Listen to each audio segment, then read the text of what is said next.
Hello and welcome to the Two Step Podcast. I'm Bag, And I'm Meg. and this episode's going to be a little bit different. So, Mag and I were talking, and we were thinking, it's like, why are we limiting ourselves? Like why are we holding ourselves back? Why are we doing you guys a disservice? We and have not all giving of you this the full, potential. not giving you guys the full, raw, unfiltered, just magnificence that is our conversation. So, what we decided to do, go ahead. No, well, as said, the YouTube description is two dudes talking shit. So we're gonna talk shit. We're finally living up to our name, right? So yeah, that's the plan from probably from here on out. We'll see how it goes, but we do have a few topics, something at least to get us sort of going, just like something. And the first one we're going to talk about is so a couple of years back there was this Russian doctor, right? Oh, and I'm also going to mention that we're probably going to stray a little bit away from gaming and kind of talk about whatever we want. Now Mag and I both game literally like all day, so you're going to get some gaming. But anyways, there's this Russian doctor a couple of years ago who was touting about saying that he was going to perform the first head transplant, like actual. His name was Dr. Canavero. I don't remember his first name, but Canavero. Dr. Kenavir. Yeah. Yeah, and he was saying that he was going to cut the head off of one person and put it onto, basically a semi-living corpse. Like, weren't they going to use like someone who was a vegetable, and they were just going to like put the person's head on the corpse? The patient in general that was offered this was a paraplegic and wanted to walk again. Yeah, that's right. And they were going to take his head and put it on a dead body that was donated for medical science, that was in relatively perfect health before they died. That's the plan. Noting that this was in 2015 when they started saying this bullshit, and of course the media jumped all over it. Despite the fact that there is some fundamental medical problems, like medical hurdles that science hasn't managed to fix, that would kind of make head transplants impractical. No, dude, it's fine. There's only like a million different things you have to connect in the neck. The what was it? They said that the way that they would overcome it is that they would use a very sharp knife. Dude, they got it. That sharp, was his sharp technical knife. term. Yeah, he had a 100%. TED talk. He was allowed to have a TED talk where he said, to minimize damage to the nerves, I'm going to use a very sharp knife. Now that's I can't handle all that technical speak, man. There is some that's too much truth for me. to that. Obviously, if you use a sharp knife, you are less likely to damage the flesh, the muscles. Obviously, because it's a smooth cut. Fine. Unfortunately, that doesn't fix the fact that you are fucking severing somebody's spinal cord from the rest of their spine and are now telling them you have to fuse millions of neurons back together on a corpse. Right? On a corpse. Weren't they using some, like, wasn't his idea to use some kind of like weird gel that they had developed that would polyethylene fucking glycol, something. yes. And noting that they hadn't had any successful tests on rats, let alone humans. And then years later, a couple months ago, his team decided to go out and go, we have made a success. Now, you know what a success is described to him as? A success is taking two dead corpses and swapping their heads. That's apparently a success. I don't know, man. And like, so unless you are reviving the long dead art of necromancy, I don't think that's a fucking success. They're kind of, if you're doing a head transplant, there kind of needs to be a living person at the end of the surgery. Like, one of the patients needs to be alive for that to really be a success. On the topic of proof of concept, maybe, but not success. Yeah, but on the topic of patients, the guy that was originally going to have his head transplanted has pulled out because Canavero admitted that he couldn't promise the surgery would help him walk again. It's like, well, no shit. And frankly, the patient's a dumbass if he actually believed there was even a slimmer of hope that he'd be able to walk again, let alone be alive after the goddamn scenario. I can see him being like alive, maybe, like, head, from the adapting neck and up. getting blood. Yeah, I mean, he'd be alive from the neck up.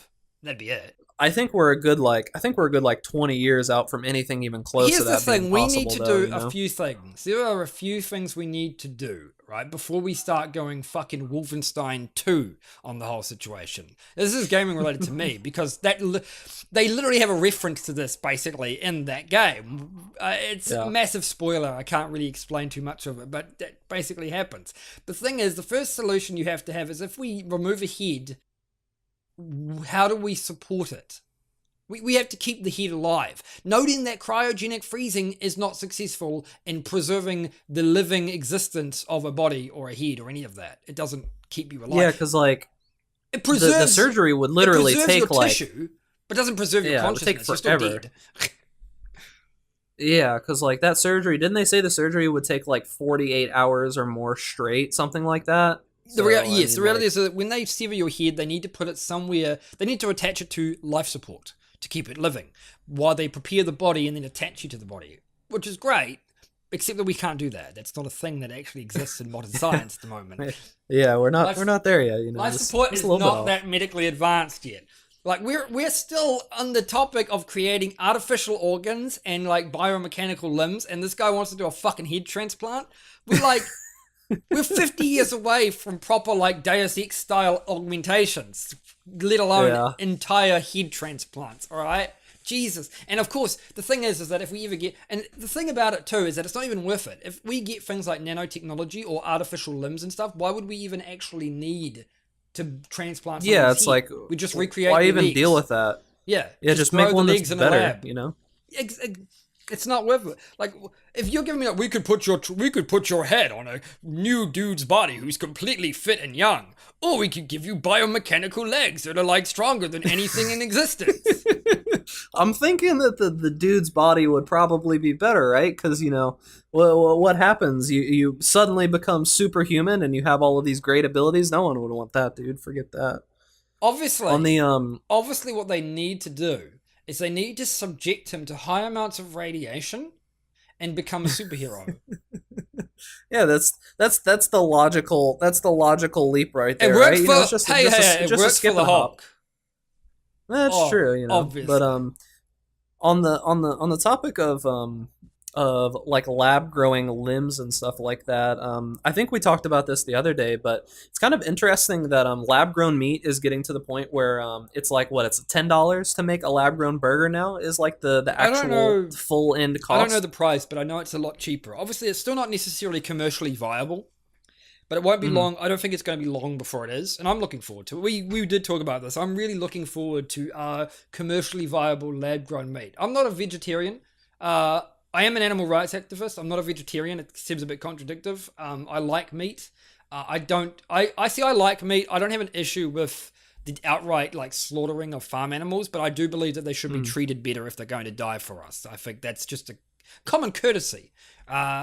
Oh yeah, for sure. But if I can buy food that tastes as good as real meat and has no animal suffering, around it, sure, man, that's a win-win. I mean, this. Yeah, it's like where's the downside? And like I know for a fact there are going to be people like can you imagine the dystopia of of going to the grocery store and seeing something that says it's like a what's the word I'm looking for? It's like a organic what's the word for meat? like a high? Yeah, it's like a better product. It's like a what's the word? I can't think of the word. Yeah. Anyways, like it's a better product, and it has like catch lines like More made from natural. real animals that were killed. It's like okay, it's like it's all right. natural meat. There will be a lot of pushback, especially in agricultural companies like India and even like New Zealand, because especially in New Zealand, we're already having problems kowtowing to latest technologies. But countries that rely heavily on their on their agriculture are going to suffer massively from this unless they can adapt to the new ways. Because, I mean, the reality is I don't think I'll ever get rid of farm-grown meat. I don't think that'll ever get rid of. It'll just reduce it heavily. It's just that you have to get past the pushback. You have to get past all of the corporations, like the agriculture industry, lobbying against commercially viable lab-grown meat. I mean, we already seen this with GMOs, right? It wasn't that long ago. It was like, what? When I was a kid, there were massive signs everywhere. I saw these signs that were saying, I'm against GMO, don't eat GMO stuff. saying that genetic engineering was a sin or a crime or whatever. It was really dangerous and really Well, bad. And it's like, I which didn't is think anything of it. ridiculous, by the way. But it's like, why is it bad though? What's wrong with growing artificial meat in a lab? I mean, there might be problems with it. There might be health related issues, but unless you can prove that with something more than a propaganda poster, I'm not inclined to really believe you. Why is it bad? Because it makes us less money. Yeah, it's like, and it's Yeah. like, it's not like shampoo with like nanotechnology that hasn't been tested. We'd have no idea. I mean, that's kind of dangerous to me, almost. We we have nanites and all this stuff. Like nanotechnology permeates a lot of beauty products, but we don't actually know the health risks of that. We don't know any of the Yeah, long-term like health risks. I know like those little the little beads that they put Oh my in a god, lot the of those plastic products have beads, been like fuck's sake. outlawed, yeah, Yeah. because they cause so many like environmental problems and stuff like that, which is I mean, you kind of think that that was obvious if they're going to put like little plastic beads. Plastic is destroying the oceans and everything else, so it's like, hey, let's just put a lot of like microscopic ones of those just in all this stuff that just gets put right into the water. Well, that's You know, the that's interesting fine. thing about carbon fiber, and this is a different topic too, but medical related. Silicon fiber is actually very dangerous and is actually Hmm. quite toxic to your body. And silicon poisoning is a thing. But you can go to places, you can go to sites like construction sites, and they don't wear any kind of hazardous protection against silicon. They'll just have these big racks of silicon fibers and they'll just shove them down, and silicon dust will go anywhere. And to put it in perspective, silicon fiber, like carbon fibers, are just as small as asbestos fibers. And we know asbestos is extremely dangerous. Now, the only reason that silicon is technically silicon is safer than asbestos by a large margin, largely because it actually manages to dissolve in your lungs. It doesn't stick and then stay there forever. It will go away, Yeah. but it is still toxic. The human body doesn't exactly digest it like a fucking food. It's still a virus to your body. It's not a good thing.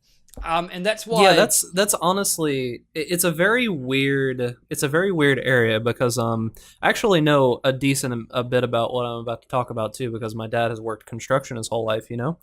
It's very strange to me that a lot of construction workers and this is pretty rampant that even if they have the option of being safer by using like masks and helmets and all that kind of stuff, they naturally stay away from it if it makes them even the slightest bit uncomfortable. Like that blows Yes. my mind when I think Yes. about that, right? It's like why would you put yourself at the risk of literally getting like a debilitating disease and or dying just so you could be a little bit more The comfortable problem while you is that work? people don't see the long term effects of it. So the long term effects of breathing in bad dust, even if it's just like sand and stuff like that, there are long term ramifications for that, right? The slight discomfort that you will feel by wearing a really bad mask for your workday is completely unreal. It's not even comparable to the amount of discomfort that you're going to feel for the rest of your life when you suffer from a debilitating disease. But they don't see that. I mean, it's basically like it's like rich people who chop down the Amazon for money. But they don't give a shit that it destroys the world because they're not going to be here to see it. They don't see, there's no long term effects there. But this is actually like, it's the same with like smoking. You smoke a cigarette in the day, you don't necessarily feel bad about it, right? But of course, those effects have a long lasting thing. They might not manifest themselves for 20 or 30 years, but when they do, it's going to suck. Mm-hmm. It's, but I understand this though too. Like people sacrifice comfort for security all the time. That's kind of the whole age-old debate: freedom versus security. Mm-hmm. You can't have both. You sacrifice one for the other, and that's the same with convenience as well. You sacrifice convenience for security as well. You just can't. They're not compatible with each other. Which is unfortunate. Yeah, it's just. I mean, if it's and this is especially from the digital era. The reality is that if it's easier to do, it's probably not as safe. So Yeah, and make if your it's pick. easier to do, it's probably, you know, like money obviously revolves, you know, everything revolves around money and it's really unfortunate that I get it cuz you know, I think in about a lot of things in the way of that, you know, it'll mostly follow the path of least resistance, right? Like most things in life go that way. And generally, the path of least resistance means the path that costs the least amount of money to get the most amount of money. And it's Yes. like, it's really unfortunate that as a society, we've come so far and done so little. You know what I mean? Like, you see what's possible. And I was reading a story today about how there are and this is mainly in America, greatest country, obviously. Literally, they in schools, and I didn't realize this was a thing until I was reading this article. In schools, so if you're a child that's in, like, say, middle school or something, right, and you don't have enough money to buy lunch, normally they have these food cards now, right, where you swipe the food card and they give you your lunch, right? Yeah. So instead of them either doing one of two things, one, it's lunch for children in a public school, give it to them. Who cares, right? Our tax dollars should be able to fund lunch for children, like, but two, that's like the main point. It's like, come on, it's lunch for children. If they don't have enough money on the card, instead of them giving them the food and just taking it up with the parents later, like, giving them a small debt and just having the parents pay for it later, they literally will throw the food away and then force the child to go and do janitorial work to pay for a meal. So they literally shame the child in front of everyone and say that this person has no money to buy their food. And then some places, after they do the janitorial work, literally stamp something on the arm of the kid that says that they've earned their free meal. Like, how ridiculous is that? That's actually happening Here's the right thing. now. The joke is, why should a kid have to... Not only should a kid not have to suffer through that, that is extremely degrading for a child. That is the kind of thing that's going to make them grow up bitter and jaded. They're going to despise the system they'll grow into, or worse, they're going to become exactly like it and make it even worse. And not to mention that this whole concept, oh, you couldn't afford it. It's like, well, what the fuck's the point of taxpayer money then? I don't want to get too political because it annoys me. Politics frustrates me. I like politics. Yeah, sure, I don't like I get politics. it. It frustrates the fuck out of me because I'm very passionate about wanting the world to be a better place as I see it. And when I don't see that happening in just really obvious ways, it really annoys me. Yeah, like that's what I was saying. Yeah, it's like, it doesn't have to we've be come like so that, far. it's not that hard. It really isn't. We've come so far and we have all this technology. I mean, literally, like, you look at, like, I mean, this is the obvious example, but, like, you look at what Elon Musk and his team have done, and you see all these people, like, saying that, oh, he's like a tyrant to work for and such and such and such. It's like, I get it. He probably is, because to be able to do what he does, you gotta cut some corners. There's no way to get around that. But we're able to do all that stuff, and yet we can't give kids food. The problem I have with it is that it's when you compare a lot of Western countries, and this isn't just America, by the way. We have problems in New Zealand. There are problems in Australia. Even the UK has problems, right? But when you compare those countries, right, the superpowers, and then you compare them to places like Sweden and Finland, basically the Netherlands, and Germanic countries, and you wonder... Yeah, we don't even compare. Okay, these countries, yes, they don't make as much money economically. So fucking what? Their standard of living is significantly better because the money that they do use, they put back into having a better welfare for the people that live there. Because isn't that the point of having fucking money? To live better? What's the point in having money if you're just going to store it like it's a goddamn high score in a fucking video game? It's just... Yeah, see, that's the thing I don't understand. It's like, these people, I get it. I understand. I understand the concept. I don't understand how they can be so reckless with it. Like, I know the idea is that I have more money, meaning that I can make my agenda be better. Like, I can make the thing, like what Rubio said about the shooting, right? The shooting that happened in the Florida school. He's like, I'm going to take money from anybody because it will allow me to further what I think is right. It's like, okay, I get that, but they don't do that. They never do. They that. don't. No, they don't. They take the money and then they spend it on what they want. Even if I disagree with what they're saying, they don't even use the money to support what their beliefs were apparently about. They use it to support just greedy crap. So they just completely go back on whatever they were trying to say and tout. So it doesn't mean anything. Mm-hmm. And this is why people say it's up to famous celebrities to use their money in things like charity dives and funds like that. And I don't know if I agree with that, because I think, what's the point of having taxpayer money? I don't like it when we have to rely on rich people, on not just rich people, but rich people who aren't succumbed to massive greed to save the world for us? Why do we need to? I don't understand that. Like, why do I need? The world should not have to rely on Bill Gates to make places like Africa a better place to live in. Not when most Yeah. Western civilizations have the ability to make those places better, but we just refuse to utilize them because we don't care. Yeah, and I feel like it's very strange, and I don't. Let me preface in what I'm about to say, in that I don't think that Japan is like a utopia by any means. There's some people that like worship the Japanese and all that kind of stuff. They have plenty of problems. Especially in However, job culture.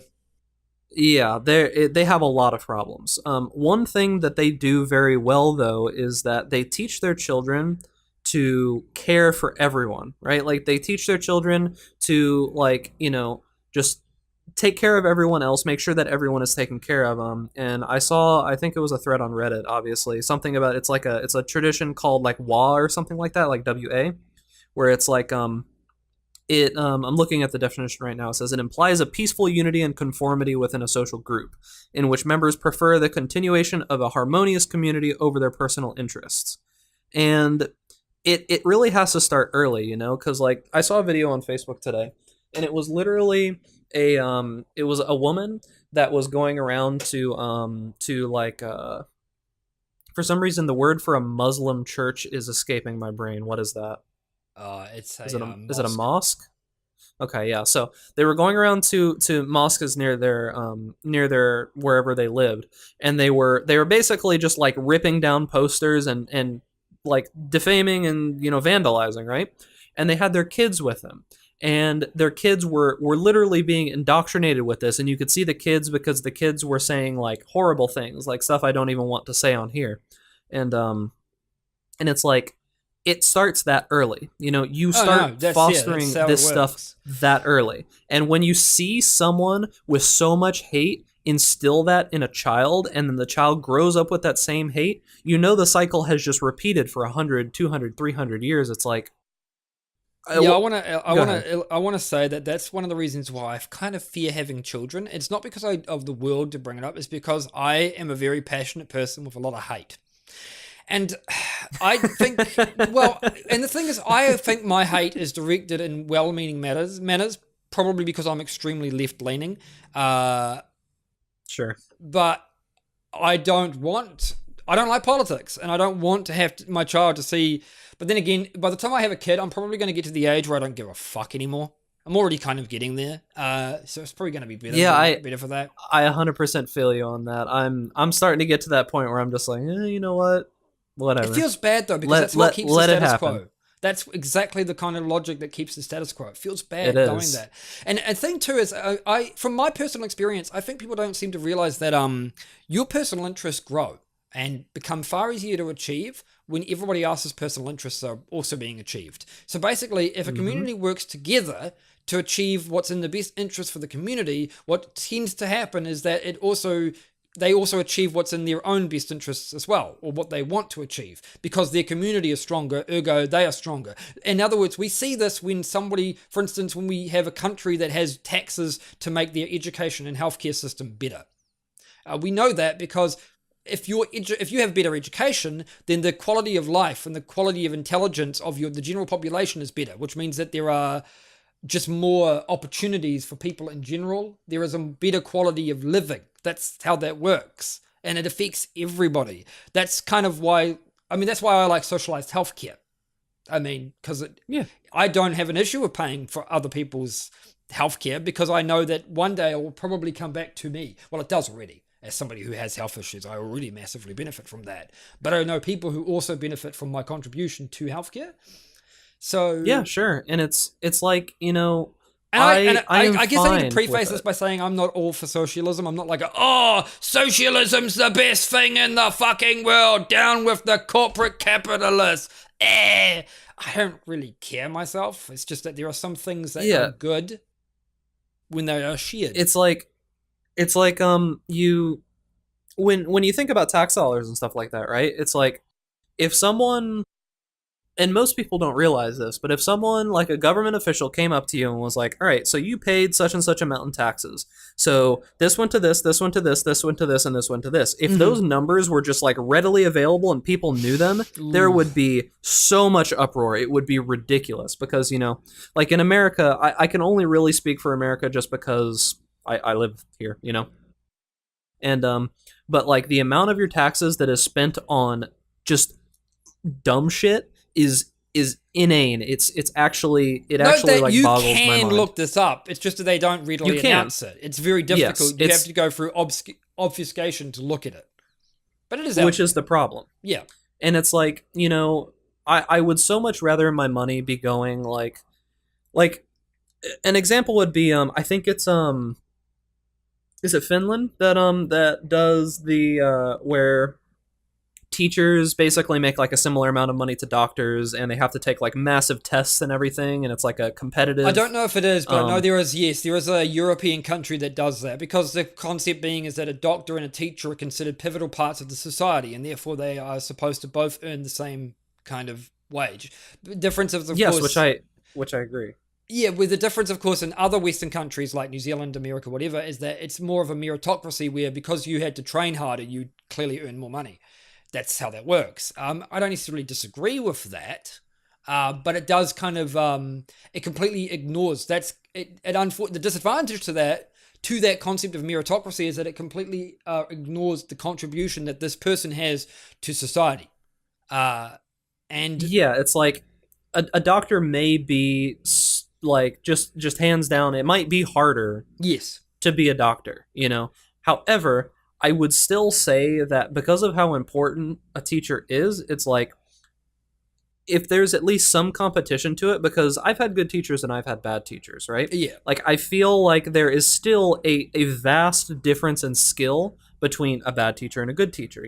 I don't think that all teachers, like I don't think that someone that's just going to teach, I don't know, math to second graders and they just need to know those basic concepts. I don't feel that someone that teaches math to second graders just innately should make tons of money just because they're a teacher. yeah, But if this obviously. person is like excellent at just fostering like creativity and just curiosity and all those kind of things, just fostering that in the children, they should be paid for being that good at what they're doing. It's like I it's mean, yeah, just the biggest problem with that is it yeah, requires so much micromanagement, and I think that's why they don't do it. You basically it which ends is up becoming unfortunate. it ends up becoming an all or nothing affair because of the amount of work involved to do that on a individual level. So I understand the problems of that. I mean, because it's a very corporate thing. If you've ever worked in any kind of business, you can see this entirely. But it's easier in a business because you tend to have far less staff. So monitoring performance on an individual level in a corporate environment is so much easier than doing it on a governmental level where you have millions Sure, or billions absolutely. of people. Because in a corporate environment, you're going off of like a set list of goals most of the time. It's like Yes, there's just I these want to couple of achieve this people and that or and one this. person. Yeah. Yeah. But there are still very easy things. Basically, there is a lot we could learn from Europe. I think the main reason why I think honestly, and I don't think Europe's better because it's better. I think the main reason it's better is because it's been around longer, and so they've had to go through the exact same trials and tribulations that places like America do, but they've had longer time to do it. It's one of the reasons why you see so many Middle Eastern countries, they look like they're not as progressive, but that's because they haven't been around as long. Not only have they not been around as long, but they've been constantly being interfered with by third parties who only have their own interests in mind. So this slows progression down, but that's basically it. I mean, all the countries in the world seem to just have the same history. It's just that some countries are still going through it and other countries are not. Human nature is very one-minded. Yes. Something I was thinking about earlier when we were talking about like prejudices and stuff that people have is I just want to pull up a quote here because it was something that I was thinking about at the time and it's sitting here and I'm looking at it on my phone and I want to speak it. Is the quote by Mark Twain. I'm sure you already know the one because we were talking about prejudices and stuff. Is travel is fatal to prejudice, bigotry, and narrow-mindedness. Yes. And many of our people need it sorely on these accounts. Broad, wholesome, charitable views of men and things cannot be acquired by vegetating in one little corner of the earth all one's lifetime. And that it's unfortunate because there's a lot of problems that come with that kind of thing. It's like the problems, the roots are so deep in how we run as a society right now that it's really hard to fix these things. As a note, It's though, like, well, I would like to say, though, as a note, the internet is a really good way for it's both good and bad at this for different reasons. It's a very good way at fostering prejudice because you can stick to your own little corner and never have to move out, but it's also extremely good at breaking prejudice because you can break out. Because the amount of people, I only live in New Zealand, right? I've only ever been to New Zealand and Australia. I've never been anywhere else. That means that the amount of actual people I see from different countries and that is, or rather, I see a lot of people from different countries because we have a lot of tourists here, especially from Asian countries. But I don't necessarily see them in their own place. There, I don't see their own culture, and that changes your mm-hmm. opinion of them significantly. But I still get a taste of that just from being on the internet, because on the internet you can meet people from all over the world, and you enter into their life to some degree, so you learn some of their culture. It's just a natural part, and this means that you are far because of this, because you can have a friend who could be French or Chinese or Russian. It's far less likely. I mean, how can you be? You can't really. All the prejudices just seem to break there because all your predispositions change entirely now that you know somebody from that actual place and they can actually provide you with their own opinion. You're not getting a second opinion from somebody who doesn't actually know any better than you do. But again, it works. It Yeah. works in reverse as well because again, you could, if you wanted to, like many groups of people, stay in your own bubble and never walk out of that. It's very easy to do. Yeah, I mean, a good example is literally us right now. Mag and I are literally on opposite sides of the earth, and we've been good friends for quite a while. We just talk about whatever. Now I'm not gonna say there's any insane or super large cultural differences here for the No, I most mean, part especially between because as a us, New but Zealander, a lot of our culture gets appropriated. Sorry, a lot of the culture mhm, here was appropriated by America, anyways. We get a lot of American influence, but yeah. But I mean, it doesn't matter because we've raided on World of Warcraft. We've played games. I've played a lot of mhm, online games, and World of Warcraft especially has fostered my. I've fostered a lot of relationships with people of different countries. Like one of my friends, I've got two very very good friends that have Asian backgrounds, for instance. Uh, mhm. this helps, of course, because I live in what would be considered the Southeast Asia region for a lot of video games. So I get tied up in the Oceanic region. You often get tied up with Asian players. It's a blessing and a curse. Good if you're on their team, bad if you're not. But it means that I get a Yep. lot of I get a lot of friends. I have a lot of people from Singapore. People in Singapore, by the way, have speak English better than I do because they have to study it. Yeah, yeah, I I've don't. heard. It's Absolutely. amazing. Yeah. So you get a lot of that. That's something I wouldn't have gotten. I don't think I would have gotten it because again we have a very big Asian community in New Zealand, but most of those are Mhm. different. It's a different culture, different. They're foreigners who have come over here for a better life, as opposed to people who are actually still living in an Asian community and therefore still living the culture.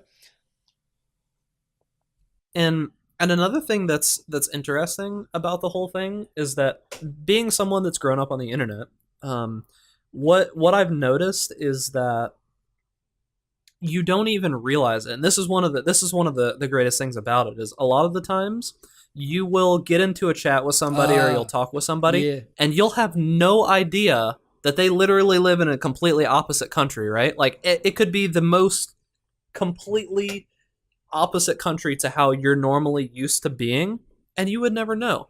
And What I love about mhm, that, sorry to interrupt, but what I love about that is that it reminds me of being a child. It's very very childlike. When you're a child, you don't have any mhm, prejudices. Why would you? You're a child. You don't care. Uh, Children interact with people of different colors, different cultures, different races all the time because they're not yet of the age where they are having prejudices shoved onto them by other people because that's how prejudices spread. They spread from other people.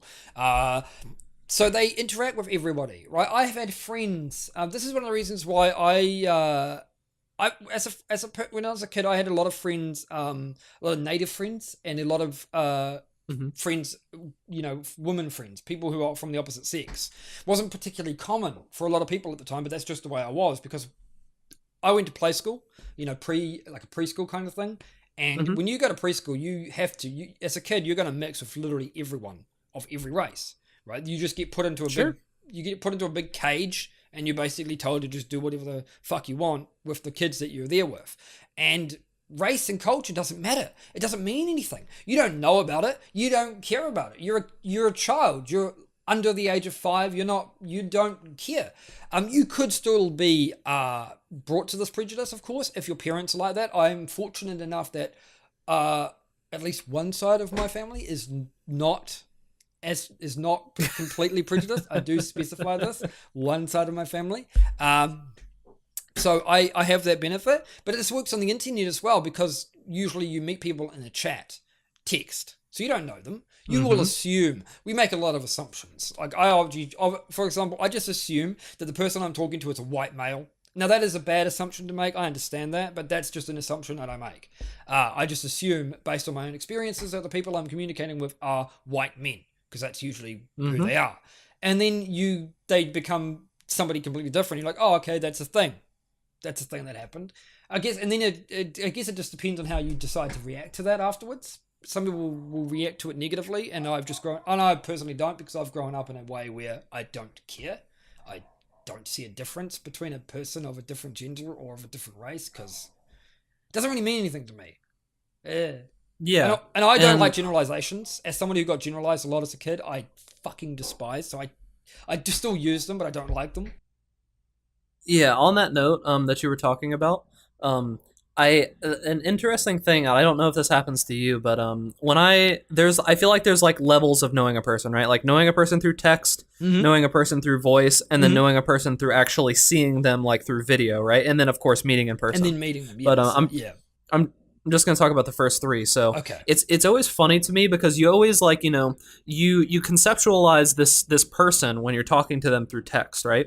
And you get an idea of who they are and how they talk and whatever, and you get this certain interpretation of how they are. Yes. And then you hear them, and sometimes it can be completely broken, right? And other times it's like, God. Oh yeah, I get it. That's this person. That's especially true for me, because I usually associate people with the avatar that they have, or the name they have on a game.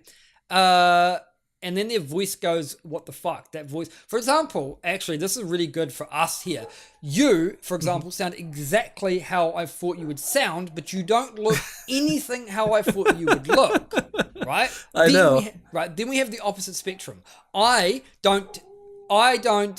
do sound, because people have, the difference with Bag and I, for instance, and other people from my World of Warcraft guild, is that I spoke to them on Discord more than I talked to them on chat, because I don't like chat. I don't like typing a lot. Yeah. Just tedious. So most people's first impression of me is through voice. So then they go and see a picture of me and they go, oh shit, you're not an angry skinhead.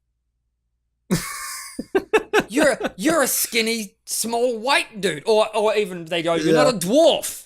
Yeah, unfortunately. Yeah, right. Unfortunately, I'm not that small or stout. I wish. If only the persona could be so perfect. But yeah.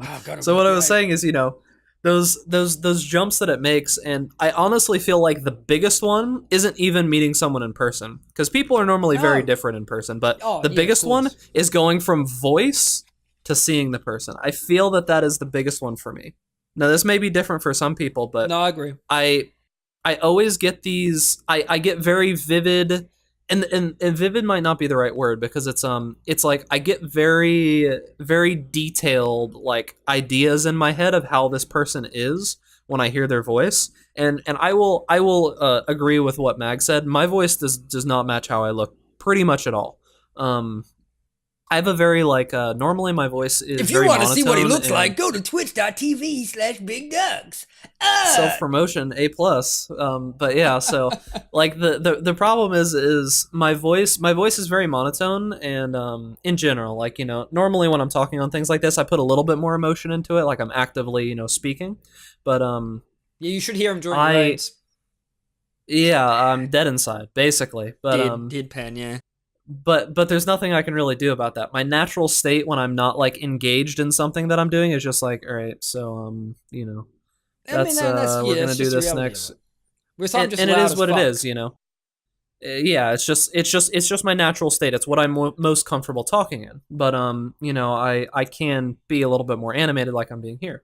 But what was I saying? So what happens is that my voice is also quite a bit higher pitched. Like I'm 6'3" and I'm pretty big. Um, I I don't I don't look how I sound. I understand that. Most people are like, huh? So I get it, and it's always weird when that line is broken, because I've genuinely had it where I liked people less once I saw them, and it was nothing that they did that was their fault. It was just my brain was just like, uh. No, It was just okay, like there now, was that disconnect. okay, see, I don't have that problem in the sense that I don't like them less, but now I'm curious what you thought of me when you first saw that picture of me I posted in the Discord chat. I actually didn't bother me whatsoever. The problem isn't like it isn't anything like good bad, like if the person like looks attractive or they look ugly or they look this or they look that, Yeah, that's yeah, yeah. honestly not even what it is.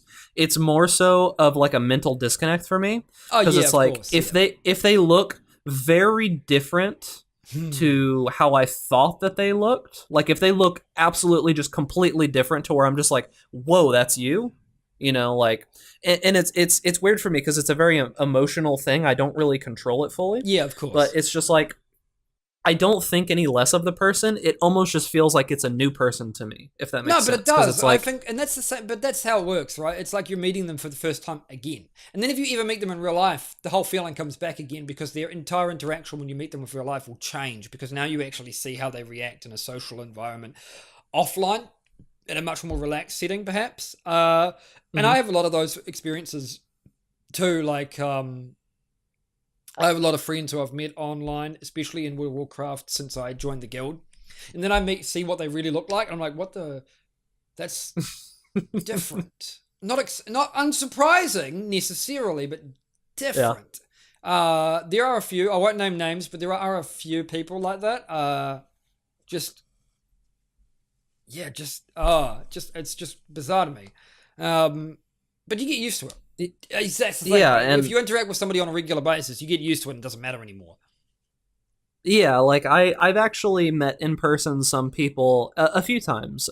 Actually, I've met in person some people that I first met online. Right now, I'm going to say some positive and negative things, so I'm not going to name any names. I'm not going to give any specifics about these people, but there are some people who I've met online that honestly they were like friends of friends, or they were like in the group that I was in, and I hated. Right, like I just could not stand this person in person. They're like the greatest person that I've hung out with, in a long time. Like they're awesome. Yeah, it's But weird, man, man. their Yeah, online persona is just such shit. complete Like they're different. Yeah. just so annoying.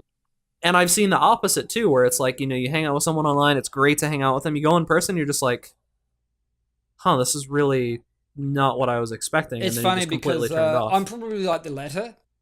In the sense that Mm-hmm. but then again I'm very much see personally I'm very much like I am online and offline. The difference is I talk a lot, and so a lot of our discussions, Bag and I's, will end up being just talking shit. That's why we're doing this on a recording right now.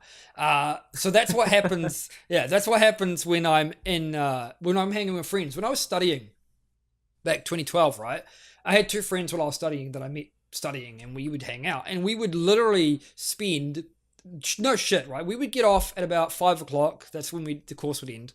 And we would just sit in town for like 8 hours, walking around, doing nothing but talking shit. Because that's what I do. I'm Mm-hmm. a very social person. I talk. I like to talk. I like to just talk about anything. So we'd go get something to eat, go walk around town, do whatever, and just talk. And that's basically how I am offline. Uh, that's why you don't get me drunk if you don't like listening to me talk, because I'm even Big worse. mistake, right? Yeah. I'm Yeah. not an angry drunk. I just talk more. I'm very opposite to that. For me, I'm kind of a peculiar case because I'm like half introvert, half extrovert, and people See, don't that's how I. understand this because Yeah, I see. I yeah, relate to that heavily. Yeah. it's like I have to have me time, right? Like I Yes. have No. to. I have to be Exactly. away Yeah. from people, and that is where I recharge. But if I don't get enough social interaction, I also can't stay charged, The right? way it It's like, works, and my for me, the way it works is that you need to recharge yourself, but for me, for instance, I get the majority of my inspiration and passion by feeding off other people.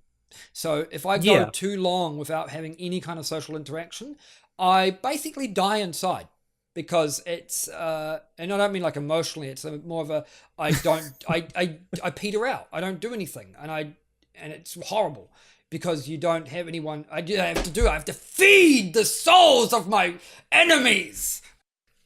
I have Yeah, to it's suck like, the life force.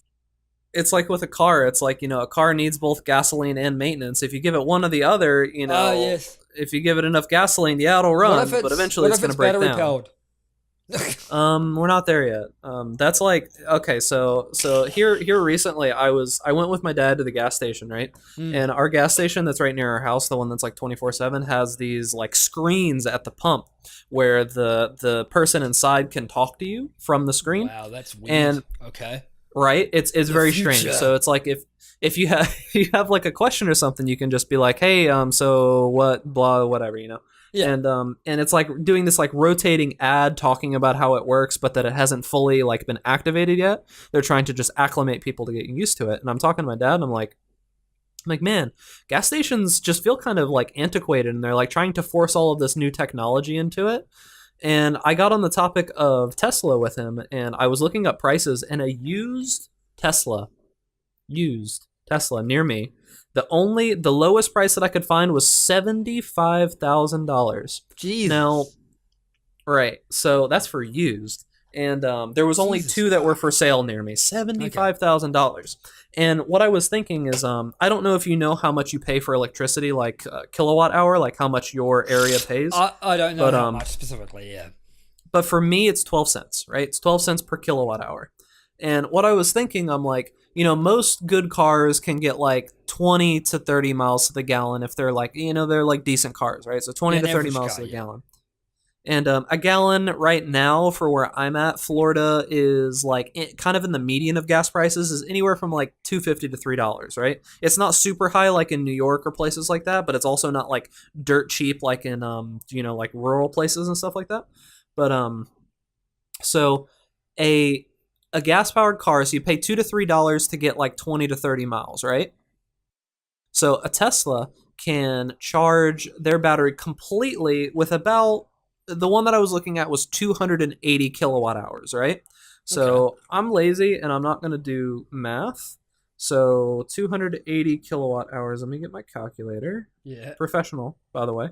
I mean, Um, so so 0.12 times 280, that is $33 to get a full engine. And it said that it could go like 220 to 240 miles on 33 bucks.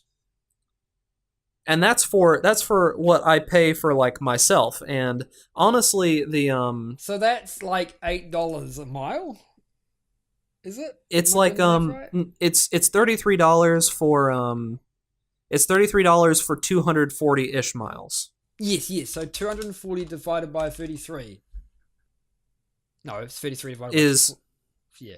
So it I'm would bad be at math. Yeah, the math is okay. So if you pay $33, yeah, you divide that by 240. yeah, yeah. Okay, So that's how divide much. that by 240. So Yeah. it's 14 cents per mile. So then you times that by like say 20 and you get like $2.08. So it's So it's it's honestly yeah. about the same, right? Okay, yeah. But it still costs you So $75,000 to buy the car. so yeah, so you get the car and it's like so it's about the same. So when I was that, it's like, okay, so this car doesn't pollute Hmm. in the typical sense. It still pollutes in the sense that electricity is not made cleanly yet. Yeah. Oh, yeah, yeah, yeah. But Electricity is not made cleanly yet at this point. So the issue is that you have to deal with all of that. But if you're going to pay the same price and you're able to go and it's able to charge very quickly, right? So the also there's another thing about Teslas that they're ending soon where you used to get free charging for life if you invested in one of the original Teslas. But I was thinking about that. It's like we have this technology, we have this ability to create these cars and save the environment and do this and do that and do this and do that. This kind of harkens back to what we were talking about before, and it's just like we just don't do it because people don't want to make the jump. it's because, like I said, it relies on the wealthy people to do it for the other people. Because yes, we know that again, if a couple million poor people decided to rebel for change, something could happen.